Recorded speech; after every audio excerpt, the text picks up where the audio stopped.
The ones who take care of prisons, detention. So, what's the problem with the new Bucor? So what made you decide to appoint him, sir, and lead the Bucor? Well, he's a professional. He was accused of killing several prisoners. Nag-Granada daw. But I think there was a commotion there, and he was charged with for the crime of murder. But it was downgraded to homicide, and since there is no conviction yet, in obedience to the rule of the presumption of innocence, I gave him a new job. Sir, what are your marching directives for him? Alam na niya yan. Siya man ang taga-BGMP, so alam niya. Marching order is to guard and so that they will not escape.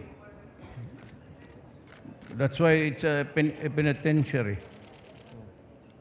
Sir, ano po yung magiging instructions with regard to yung pong lumulutang na mga practices in the Bucor? Like for example, yung mga tilapia na sinasabi nila, yung prostitution inside and those kinds he of knows things. his business. Yung lahat ng nangyari, wag mong gawin. Yun lang. Okay. All the things that you have observed along the way, all the things that are being obnoxious or repugnant to the public, wag mong gawin. Sir, you don't mind po yung record niya, yung pong cases that he had faced before, yun pong pagpapasabog ng Granada. That's not a negative on his part? Well, or strength ba yun? I think the case is in court. Is facing homicide charges. I don't think that he did it. Okay. If he did, then baka mag-convict siya. But in the meantime, gusto ko siya. Okay. Kasi nagtatapon ng Granada. Ma'am. Daw. Yes, sir. Kasi sinong ibigay mo, pati si Santo. Gusto ko nga magkuha ng Santo, wala naman. Garon rin, magkuha ka ng military, wala. O dito ka sa talagang may experience sa BGMP. That's a bureau under the DILG, and you take care of detention prisoners. Sir, just one last point. Would you like to comment on yung pong sinabi dati ni PIDEA Director Aquino na may Totoo yan. Totoo yan. I said it, sabi ko, di ba sinabi ko sa iyo, gusto ko nga umalis na eh. Corruption is everywhere. Next week, mayroon naman bureau yan, tignan mo. I've been busy just not really solving, but trying to protect government interest dito sa mga corruption na ito. Kaya pagsunod niya, mayroon naman. Ang sakit ng ulo ko, walang katapusan. Saan? Yang alam mo, talaga, you have to be a guy who has that uncanny ability to be a bilocation. Alam mo yung bilocation? You can be here, at the same time you can be there. Your presence is felt at two different places at the same time. Hindi mo lahat mag-operate. Kung ganun talagang ginawa, matagal naman talagang ginagawa yan. And I cannot fault Aquino for saying it. I think he is also not only exasperated, but I think he's really very disappointed with everybody. ang drugs talaga, ang drugs, effort of the drug activity in Manila, Greater Manila, is being controlled by prisoners who are inside the National Penitentiary sa Bucor. Yan ang simasiguro ninyo. And everybody who has been there, who had the chance to be the manager there, hirap na hirap. So, tingnan ko. Inaabuso nila, no? I'm sure that this guy from BJMP would know what to do. Sir, Aaron Aquino said he informed you about the cops recycling seized illegal drugs. What actions did you take when he informed you? I have to have evidence. Kaya nga sabi ko, sundan na lang muna ninyo. Hindi naman talagang outright. Pero yung mahuli na, for example, 20 kilos, ang i-report nilang yan, 10 kilos. Tapos may award pa yan sila. Tapos yung iba, i-recycle. Ipagbili nila. Marami yan. And it's so prevalent.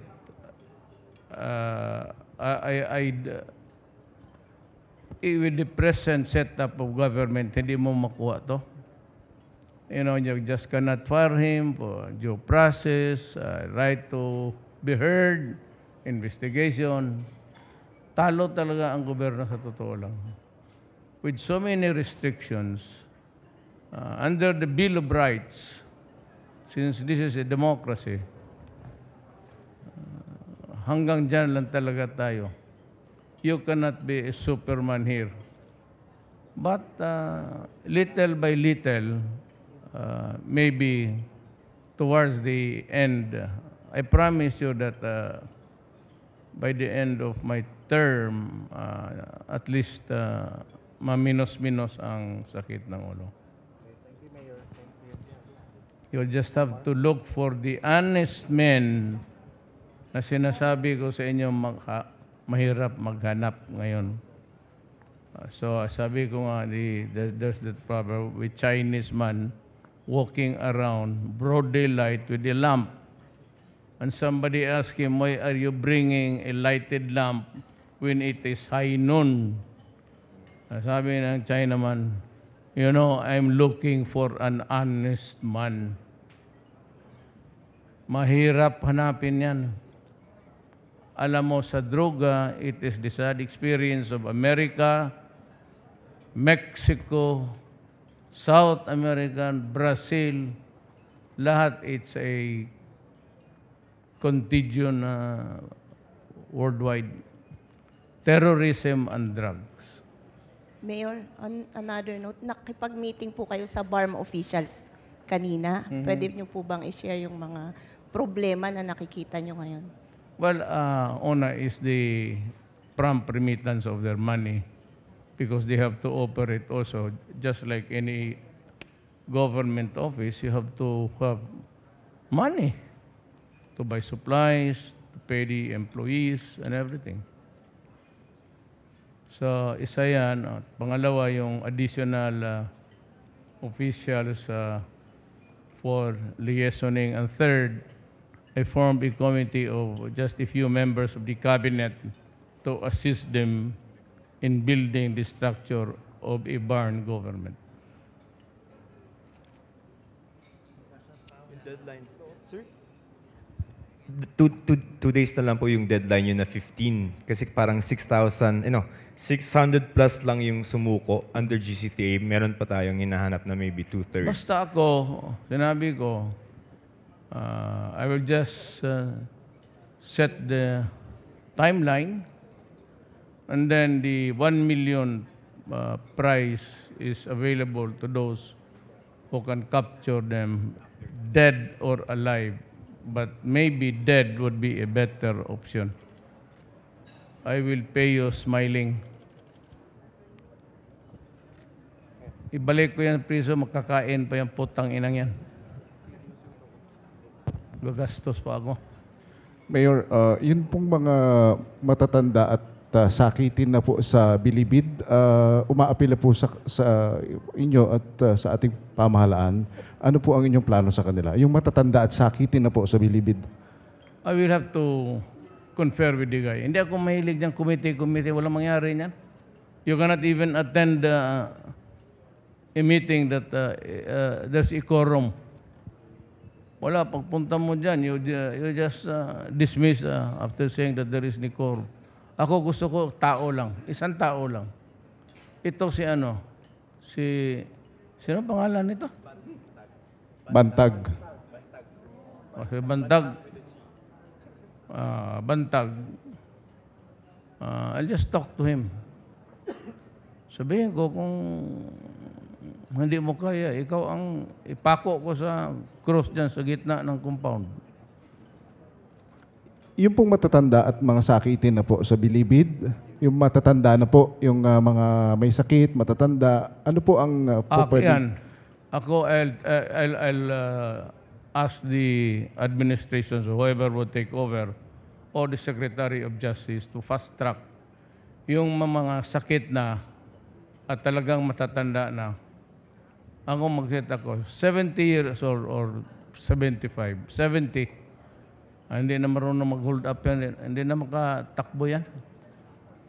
O kung takot ka pa kay serial rapist, ipaputol na lang muna mo dyan sa foundry nila bago palabasin. Opo. So yung po mga 70 years old pataas, malaki na po ang tsansa na makapalaya na po sila. Wala na yan eh. Lalo na yung mga 80s. So what's the use of keeping them there?